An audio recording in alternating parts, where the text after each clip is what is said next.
Então a gente vai falar um pouquinho dessa ferramenta que é o buril. Eu vou pedir licença para vocês para dar uma sentadinha aqui, né?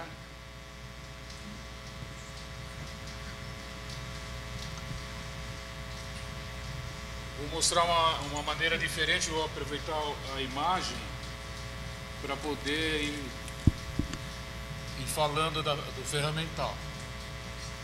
Eu acho que... Então, uma maneira diferente, né, de mostrar para vocês como que o Burili interpreta as letras, a caligrafia, monogramas, essas coisas todas. Mas para isso eu preciso primeiro falar do instrumento. Aquela número 1. Então, aqui a gente tem os buris. Desculpa, não estou acostumado. Para mim parece mais um buril do que o microfone. Então, nós temos aqui os buris. Esse em especial, essa ferramenta aqui é uma ferramenta assim muito linda, que eu acho. É um buril de 1800 e pouco, 1890. Aliás, foi um presente do senhor, o doutor Jorge Henrique Manrique Reis. Naquele momento, tipo aí uns 35, 40 anos atrás, ele era o superintendente da Casa da Moeda do Brasil. É uma lembrança boa, que aprendi muito com essa pessoa. Bom, e aí vou pedir então para a Érica passar por uma segunda foto. Só um pouquinho. Magic Instruments. Isso aqui é real. Depois que todo mundo experimentar o buril, ele vai ver que não é brincadeira, não. Aliás, é mais coisa de bruxo do que de mágico, digamos. Então, aqui a gente já tem o buril desmontado, é um cabinho tal, de madeira. E eu queria falar das lâminas, né, que é o buril mesmo. É um aço especial de seções poliédricas. Então a gente tem a ferramenta com todos os perfis, quadradas, redondas, elípticas, todos os perfis, raiados. Cada um vai dar uma textura e um linear diferente. Então tá. E para começar a falar do buril, que não é uma coisa muito nova, na parte da gravura impressa, essa história já vem aí pelo menos uns 600 anos. Então não tem como a gente seguir em frente se não falar de um ourives fiorentino, que era o Tommaso Finiguerra. Para os mais íntimos é Mazzo. E ele fazia o seguinte: ele gravava as peças de prata e nas linhas que ele sulcava, ou nos espaços, ele colocava um outro metal chamado nielo. Esse metal ele é a fusão de prata, chumbo, enxofre e cobre. Ele vai dar um metal negro, um negro meio acinzentado assim, uma coisa muito linda. Então, esse trabalho a gente fez numa aula, e uma demonstração, mais ou menos. Vocês vão ver que tem um espaço ali liso, depois tem um linear, só com a linha do buril, e lá em cima, onde a Joyce está mostrando, já é o encavo para poder receber o nielo. Em volta da letra N, já está o nielo colocado. Então, esse metal, ele é colocado ali, fundido a tipo uns 300 e poucos graus, depois é lapidado a prancha da chapa e vira uma coisa muito linda, ele fica totalmente vitrificado. Aqui a gente não deu o último fogo, que é o que vai dar o brilho. Tudo isso para a gente entender como que começou essa história do buril na artes gráficas, na impressão. Esse camarada, em um determinado momento, ele recebeu um pedido para fazer o trabalho do nielo, mas aquele desenho ele se repetia muitas vezes. E ele ficou pensando como fazer, né, para repetir o mesmo desenho tantas vezes. Ele teve a seguinte ideia: depois que estava então a peça toda sulcada, ele arranjou um pigmento, que eu não sei falar qual que é, a história não fala, depositou esse pigmento dentro do suco do buril, pegou um papel, colocou por cima, bruniu por trás, tirou o papel, aquilo virou um carimbo, né? Ele pôde carimbar todas as 20, 30 peças, mas ao mesmo tempo ele acabou descobrindo a possibilidade de você estar imprimindo o papel através de um metal que seria o cobre, por exemplo, né? E daí para frente foi só alegria, porque aí Dürer, Schongauer, Urs Graf, todos esses caras aí que fazem essa coisa maravilhosa. Desculpa, né? Costume. Então, aqui nós temos nessa mãozinha na Hansa, foi um trabalho de uma aluna minha, é um golfrado, né? Quer dizer, esse papel impresso, ela fez exatamente isso, gravou na chapa de cobre essa figurinha aí e tirou o molde. Então, é uma gravura, mas ao mesmo tempo, se eu entintar, eu posso carimbar até 200 peças para repetir o desenho. Essa técnica, Tommaso Finiguerra, depois de 600 anos, diariamente a gente faz esse tipo de trabalho aqui, que é o mais fácil, né, de seguir. Aí, por favor. Então, aqui já é uma outra historinha, que esse instrumento aqui chama E-Shop. A gente tem um gravador, tinha um gravador, Jacques Callot. Esse instrumento foi descoberto por ele, porque assim, ele é um instrumento que dá aquela linha caligráfica, que vocês já sabem, porque ele vai aparecer uma pena de ganso, né, que é um cilindro tralhado na diagonal. A história conta assim, que ele gostaria muito de fazer as gravuras dele com o buril, mas ele não tinha essa habilidade com o buril. Então ele tentou fazer uma coisa parecida.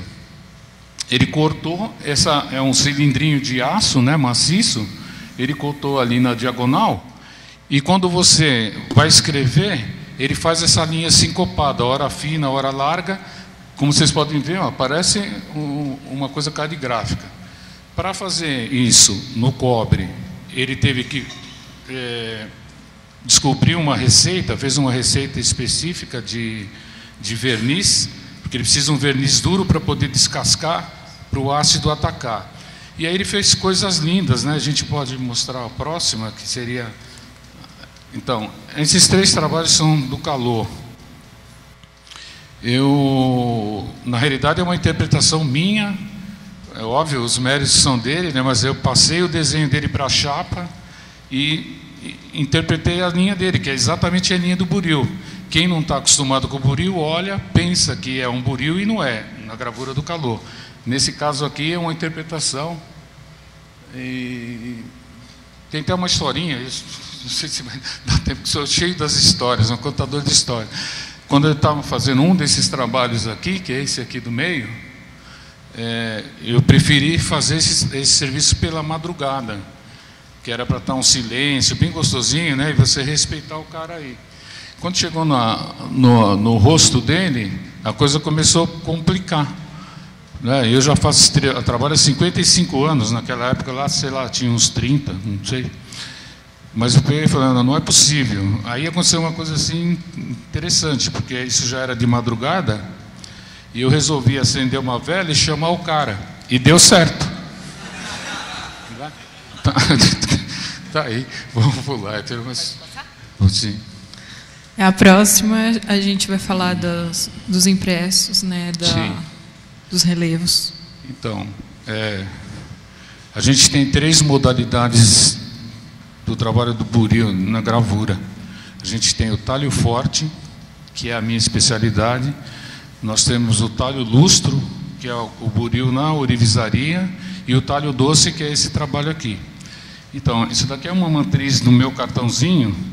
Eu não tenho cartão para todo o pessoal que está aqui. A gente imprimiu lá ontem, tipo uns 20 mais ou menos, mas pelo menos dá para ver, né? Então essa é a matriz. Aí a gente já começa essa história da caligrafia do buril, né? Então a gente desenha a chapa, óbvio, sempre no espelho, ao espelho, e interpreta com buril. Nós não temos nada aí. Aquele ali no cantinho, deixa eu levantar um pouquinho. Essa ilustração aqui, então é a bola do gravador, né, que é uma esfera, uma morsa, tipo de bola, um martelinho de cinzelar e o buril ali no cantinho. Então, quando a gente faz a impressão do cartão, a gente coloca o endereço, o nome, e no cantinho vai esse relevinho seco, que também é feito ao buril. Esse trabalho continua sendo feito, né, e para grandes famílias, empresários aí. O papel é um papel da Cosegran francês, e as chapas vêm para a gente grava, entrega para a gráfica, eles imprimem, então é o cartão timbrado. Aliás, são sempre historinhas, né? Meu pai tinha uma coisa engraçada, que eu era bem garoto, e um dia ele pegou e falou assim para mim, falou: olha, filho, quando você estiver mais adulto e for fazer algum negócio com alguém e a pessoa te der um cartão, a hora que você pegar na mão assim, se você não sentir o relevo da peça, não faça negócio. Então tem essas historinhas. Vamos lá. Passando aqui, a gente tem o Ex Libris. Como? O Ex Libris, né? Sim. Então, um trabalho que hoje ainda a gente continua fazendo são os Ex Libris. Pessoal, tem brasão, um monograma, tal, traz, manda o desenho, a gente interpreta. O meu trabalho do Ex Libris é no metal. Há uns anos atrás eu tive a felicidade de conhecer essa menina aqui, que é a Julieta Arman, é uma argentina. Esse trabalho é dela, ela acabou, eu tenho um Ex Libris que eu fiz, mas ela acabou fazendo esse para mim de presente. E então, assim, ela hoje é considerada uma das maiores gravadoras de Ex Libris do mundo, e ela não faz a técnica do buril no metal ainda, ela foi minha aluna, está aí praticando, daqui a pouco vai estar fazendo maravilhas, mas ela faz no PVC. Esse trabalho aqui foi feito no PVC. E então é isso, é um Ex Libris. E eu fiz uma brincadeira com ela também, vocês me desculpem, mas eu não consigo levar as coisas sem falar. Essas historinhas aqui também, eu agradeci, porque ela ter colocado o banquinho, né, deixado o cabo para cima. Né? Tudo bem. Passando aqui para outra técnica. Então, é um cartãozinho de cobre. Algumas dessas peças que estão aqui eu pude trazer, porque o ferramental é muito pesado, é meio complicado de carregar, mas eu trouxe algumas coisas que vai dar para distância no microfone. Então, isso aqui é um cartãozinho de cobre que a gente fez tipo um exercício com um texto desse filósofo, Friedrich Hubert. Enfim, então foi só para mostrar como é feito. Esse você trouxe, Mazzotti? Trouxe. Para vocês verem como que é feita a letra manuscrita no talho lustro aqui do buril, tá? Desculpa, agora esse aqui é o talho lustro. Aquele lá, o primeiro do cartão é o talho doce, e agora a gente está vindo para o talho lustro. Então, na ourivesaria a gente trabalha muito essas coisas das letras assim, por exemplo, esse monograma aqui. É claro que aqui é latão incrustado no ébano, mas normalmente isso é feito em ouro. A gente grava um monograma, ou vários florais, desenho, grava com o buril no ébano, faz um metal todo gravado no ébano, recorta e incrusta ele dentro da peça. Então tem muitos instrumentos musicais, mas sempre essa parte da joalheria também é feito esse trabalho aqui. Bom, aqui só para a gente mostrar. Agora nós vamos para o talho forte. Não podemos voltar naquela lá. Então, essa daqui é a minha praia mesmo, né? Então, eu trouxe essa matriz aqui do canto, que é uma peça de aço. E, então, eu estava falando das lâminas dos buris, eles são feitos com aço especial, tem um tratamento térmico excelente e nada resiste ao talho dele, né? Ele corta o aço com muita facilidade, porque quando a gente fala da gravura do aço, a pessoa se assusta, ouve o nome aço, é muito pesado, né? Mas é assim, é o melhor material que você tem para burilar é o aço, é melhor do que o ouro, melhor que o cobre, porque ele é super compactado, você não encontra, não tem resistência, porque a ferramenta é muito afiada, né? Então é o melhor para trabalhar. Então aqui a gente tem ali uma figurinha, isso é um encavo, tá? Já é uma matriz para estrampar medalhas. Nesse caso aqui é um relevo. Mesma coisa também, hoje você pode fazer isso com máquinas que fazem a laser, pantógrafo e tudo isso, mas esse aqui é feito manualmente. É um tarugo de aço, eu fui esculpindo e resultou nessa flor. Fechou. Agora sim. E o outro é o reverso de uma moeda. Sim. Bom, aqui, as punções. Como? As punções, né? Sim. Aqui a gente tem uma coleçãozinha aí, 4 punçõezinhas, que o trabalho não é só buril. Tem vários momentos a gente tem que só que assim, são punções e buril juntos. Isso desde aquela época medieval, aquelas armaduras todas, ela tem todo um trabalho ornamental, e parte deles é tudo feito com esses punçõezinhos de aço. Então a gente pega a barrinha de aço, vai com o buril, grava, nesse caso ali, uma logo de alguma empresa, aquele ali. E quais são os tamanhos dessas punções, para o pessoal ter noção? Desculpa, Joyce. Quais os tamanhos? Tamanhos? Só para o pessoal ter noção, porque aqui está muito super ampliado. É muito variado.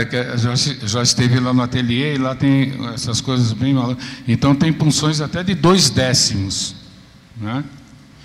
E aí varia, né? Eu trouxe alguns, acho que são esses mesmo, né? Então ele tem aí tipo 5 milímetros, mas são coisas bem diminutas, assim, para dar detalhe. Então, tudo feito a buril também, que é o talho forte.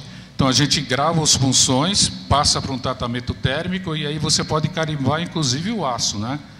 Então a gente tem assim um trabalho muito rico, muito lindo em armas brancas e em armas de fogo também.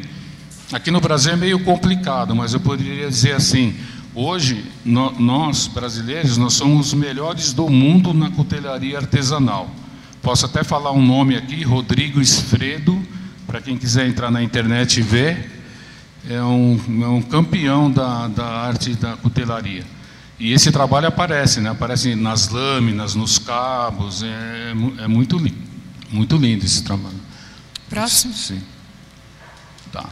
Então, essas peças aqui já são mais antigas, que são ficha de cassino.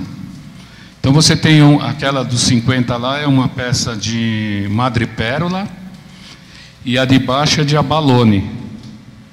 Essas pessoas deixam essas fichas no cassino, e aí eles pegam e colocam esse tipo monogramas. As duas têm monograma, eu trouxe, depois vocês podem pegar na mão e ver. Tudo gravado a buril também. Aliás, aproveitar, existe um trabalho de buril na concha, único. Ele é feito numa cidade chamada Torre del Greco, na Itália. Agora esqueci. Próximo de Nápoles. Em Nápoles, né, tem uma cidadezinha perto. Os italianos gravam, isso é um trabalho único, nas conchas Cassis Madagascarienses e Cassis Rufa. Eles pegam essa concha, fazem coisas assim espetaculares. Quando a concha, eles percebem que não dá para trabalhar a concha toda, eles fazem os famosos camafeus, né, que viram peça de joalheria. Mas a concha inteira, eu cheguei a ver trabalho lá, tipo assim, $100 mil a concha. Os caras chegam a levar 6 meses, 8 meses para fazer um trabalho daquele, mas a concha inteira conta uma história. Maravilhoso, é um trabalho único, não tem como copiar, isso não tem jeito, é buril, buril, buril. Essa peça aqui é um trabalho da cutelaria, eu trouxe também. Então é um machado, ela está totalmente esculpida, né? Tem um trabalho linear do buril e outro escultural. No centro tem uma cabecinha do índio que está cravada ali. Ela não está soldada nem nada, mas também não foi esculpida ali. Porque é outro metal, é o metal titânio. E aí a gente tira proveito desse metal, porque com o calor você consegue dar cores nele. Ela não está pronta, vocês vão ver, está um lado só pronto, então a ideia é fazer aquela pele do índio, né, com aquele bronzeado, digamos assim, e colorir a pena de verde e vermelho através do calor. Então é legal, e essa peça até vocês vão poder ver. Eu acho que é isso, né? Já estourou o tempo. Agora é na hora do coffee break, o Mazzotti vai fazer uma pergunta. Alguém tem alguma pergunta?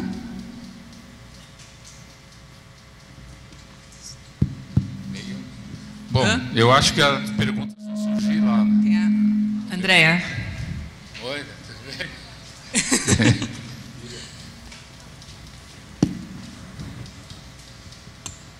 prazer te ver aqui, Mazzotti. Igualmente. A gente Igualmente. conversou pouco desde que nos conhecemos, mas sempre admiro o teu trabalho à distância. E quando eu estava falando de floreios, citei essa questão da gravação, eu esqueci de falar que você estaria aqui hoje, né? Obrigado. Quando eu vi uma palestra uma vez, te ouvindo sobre o buril, eu fiquei abismada de ver em quantas superfícies e quantos usos tinha para isso. E que bom que a gente ainda tem, né, isso no Brasil com essa beleza, esse alcance e com essa qualidade. E a questão diretamente ligada à caligrafia, você já mostrou o teu cartão, né? Como que era isso, essa transposição do calígrafo, né? Essa relação tão intensa do calígrafo, especialmente a letra cursiva, né, clássica, com a gravação? Como é que você é calígrafo, escreve normalmente com a pena, entende esse talho e tudo mais, e como que você treina para transpor isso e gravar ao contrário? Porque você tem que virar a mão o tempo inteiro com o buril, né, para fazer as formas. Sim. Ainda o grosso e o fino, a letra deitada e tudo ao contrário. Queria que você falasse um pouquinho sobre isso. Bom, é uma coisa de prática, mas é possível para todo mundo. No primeiro tempo, assim, agora já estou com 69, mas lá com os 14 eu fiz o curso de caligrafia, me formei calígrafo com o Di Franco. E as coisas mudaram bastante, né? Inclusive os tipos, tudo. Mas assim, tem uma coisa que é normal, que é esse tipo dessa letra aí, aquela letra, não dessa, aquela do cartão, mas às vezes o cliente manda a arte final para a gente, aí a gente reproduz ela. Esse daqui é o trivial, que faz todo dia, né? Mas, assim, às vezes a pessoa quer uma letra de forma, com um tracinho por dentro. No nosso métier, às vezes muda um pouco os nomes, né, do métier da caligrafia, mas é tudo a mesma coisa. Então, isso daqui é uma prática. A gente escreve, transporta pelo aquele processo do Tomás Viniguerra ainda, você transporta o desenho para a chapa. E depois a gente tinha alguns instrumentos, tipo uma micro régua T, que você vai pegar e fazer todas as diagonais, as linhas, tal, direitinho. Mas o desenho da caligrafia lá, ele não é resolvido, é o buril que faz.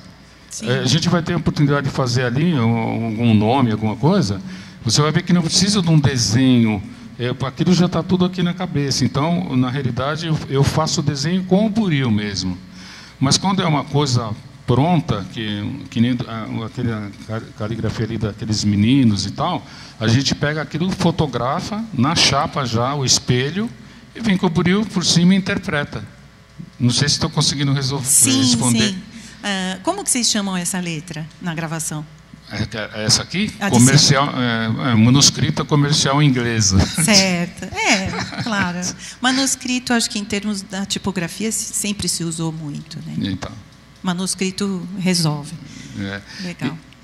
Respondi, tá? Sim, claro. Então, mas eu quero aproveitar só o ganchinho, 2 minutos, para falar assim, que hoje o Brasil é o país que tem mais burilistas mulheres no mundo. Nossa. E eu faço parte dessa história aí, porque uma grande porcentagem delas foram minhas alunas. Formou grande parte das meninas, né? Como? Formou grande parte das meninas. Então, tem muita gente burilando lindamente, a gente está sempre se surpreendendo, porque o brasileiro, ele é incrível. É só a oportunidade que falta de ele conhecer, de saber, e de alguém que tem vontade de passar essa história para frente, não levar os truques e os segredos, porque mais do que tudo é um monte de macetinho que tem, né, que depois você descobre e você começa a puxar cabelo, mas é muito fácil na realidade. Mas, em nome de toda a equipe do Diatipo, eu queria agradecer a você, sua presença e a disponibilidade que você teve de receber a gente lá no seu ateliê e convidar todos vocês agora, que na hora do coffee break ele vai fazer uma demonstração e trouxe algumas peças que vocês vão poder ver de perto, ver os detalhes. Obrigada. Obrigado a vocês. Obrigado.